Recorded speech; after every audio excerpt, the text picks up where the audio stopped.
All right, guys. I'm not even gonna have an intro. Part five, Earth. What's its strengths? Why are we looking at it? What is it good at? Let's jump right into it. So, my top row here is all kind of utility. So, when I mean utility, I mean cards that give us more options to our play style.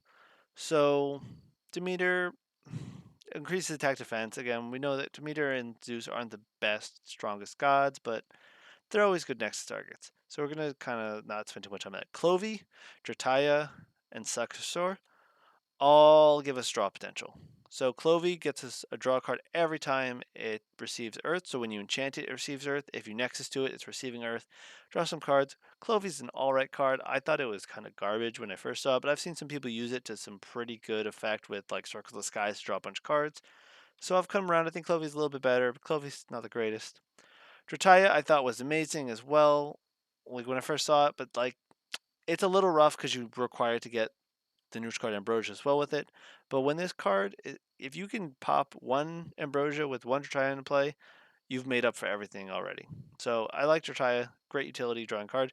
Sakurasaur is probably the weakest utility card in Earth because you have to get it to 2. A 6/6 stat line on a 2-drop is really, really low.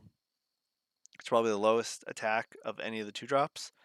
And the defense is okay, but 6 defense only really defends you from 1-drops.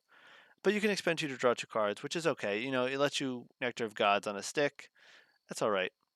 And then Spreadier, again, kind of draws you a card, but this time you're drawing an artifact from your deck. And it's got 3/5 body, play defense, it generally lives. Solid utility. And then Panda is one of the best utility cards in the game right now. You can just play it, disenchant it right away, and go grab whatever Invoke Rune you need to deal with the situation. If you're low on spirits, you play Panda Sin, go get Ambrosia. If you need to destroy something quick, get rid of Panda Sin, go find your Earthquake in your Underworld, and just reuse cards. Panda Sin is great at reusing cards. So its utility, like support package, is pretty strong, but you can't really build a deck around just utility. So Earth decks, what are they trying to do? If you're playing just mainly Earth focus, you're probably playing a control deck because they have some of the just very versatile Celestial controls. So Earthquake is a great destroy an Celestial in the field. It doesn't get simpler than that. You just destroy an Celestial. So unless they have a Leonite out, you're destroying an Celestial. Solid, super good. Sees a lot of splash play in decks. You know, just other decks that are just running mainly other elements tend to run Earthquake just because it's a great removal card. Centaur is a great control finisher because if you get it to stick with some protection with Foliate Forest, he's hard to deal with and he just shoots whatever threat is going to threaten him the most. And as long as he can dodge things like Kindleo and Boombats, he will generally stick on the board and just deal with all your opponent's threats without them being able to answer him back. Spinif is a great way to reduce something to be unable to do any damage to you. So when it dies, it empowers something, turns it into a 0 attack, and then you can just trade into it with whatever you play the next turn. Spinif's pretty solid because they have to get through it somehow, and usually they're going to attack into it. And then Equalinx is a great removal card. It's Earth's only rune removal, and it's on an Nexus effect, so it's a little bit clunky to use sometimes, but it is a very repetitive, just if it survives, Nexus, destroy stuff, Nexus, destroy stuff. So it's got a solid control package, just those 4 cards, some of the strongest control cards in the game. And then it has a little bit of a mid-range, like, aggro strategy in a sense, where, like, you can play Tictorus early, and kind of like Valkyrie's good aggro card, it's generally going to be really big at the start. Scythe is an okay card for some recursion. It's hard to say Scythe is good, but at least it gives you some, spirits back when you use it. And then September is really just utility to get out your Centaur early.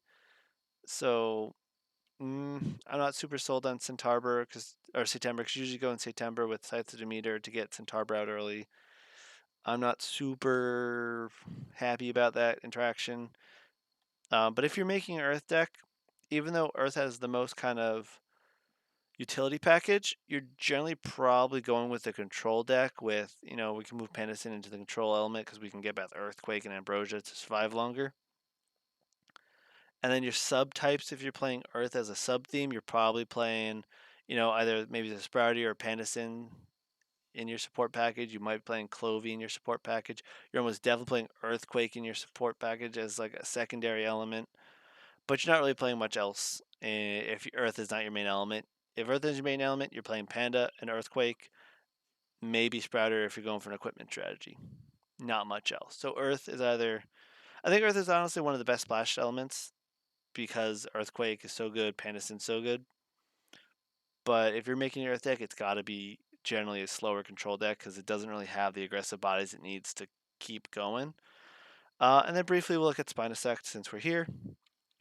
And Spinosect is a good control card. Like, stick it in defense position. You'll never lose extra spirits for it, but it's a 9 attacker, 9 defense basically. It's a 9/9 with its ability, but that's all it's doing. So if you're playing Earth, again, you're going generally for control strategy, which has got great control cards. I give it like an A on control. And it's got some pretty solid support cards. It's got like maybe a B plus on support. And then the rest of the color is kind of not super there right now with Tectoris, Scythe, and September. Tectoris can be strong, but because there's not much aggro in Earth, it's not really useful to get a huge beater early. And also, just while we're here, we're going to quickly look at the neutral cards. They all kind of fit the same pattern. So your Invoke Runes are your utility stuff. Rushing on Laurel is really strong removal. Nectar Gods draw cards. Apple doesn't see much play. It's good in Thunder decks. Ambrosia sees a lot of play. It's great for recursion of your spirits. And Circus the Guy doesn't see much play because Nexusing on a Invoke Rune, drawing a card for that isn't super useful right now, but Nexus creatures are very strong because they have Nexus plus a really strong effect. And the counter stuff, Shield Achilles is very strong. Poison Tipped Arrow, very strong. Pandora's Box, very strong, but only in specific situations. And Gorgon's Gaze is not very strong, but super versatile, making you see a lot of play. But yeah, that's my general review on all the elements. I hope you guys enjoyed those videos. I appreciate those likes and subscribes. Comment if I got things wrong or you have comments about stuff that I said. I'm there all the time. I appreciate you guys all just listening, and you guys have a great day. Peace.